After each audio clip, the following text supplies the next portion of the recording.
就喺大家睇片嘅呢一刻，喺日本嘅兩隻熊貓曉曉同埋蕾蕾咧，就已經回歸翻去我哋祖國嘅懷抱啦。咁經過一輪嘅檢疫啊等等咧，咁佢就會去翻熊貓嘅大本營基地嚟到去善待同埋去呢個養育嘅。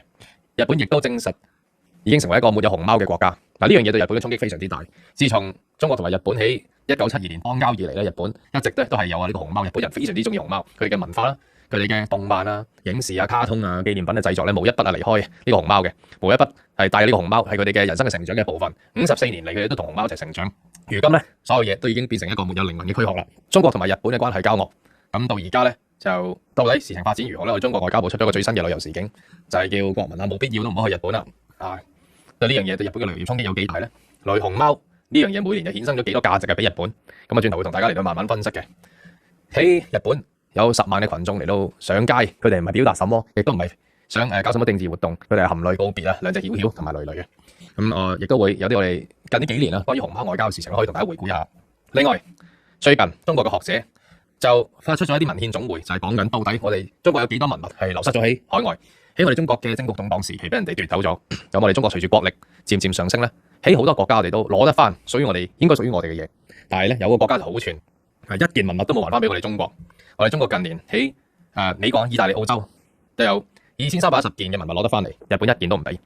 靖國神社就一直咧就啲石獅子啊鎮守喺呢個門口度嘅。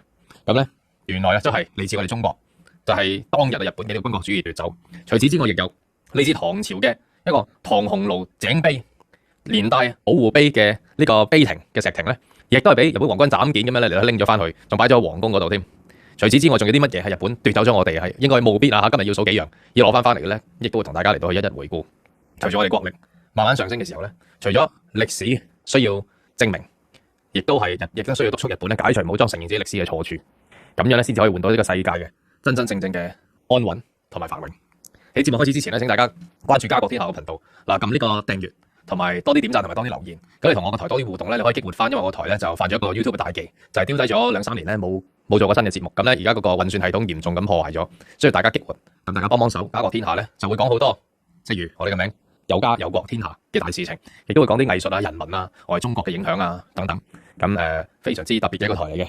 咁除此之外，亦都會講下國際戰略啊、國際形勢等等。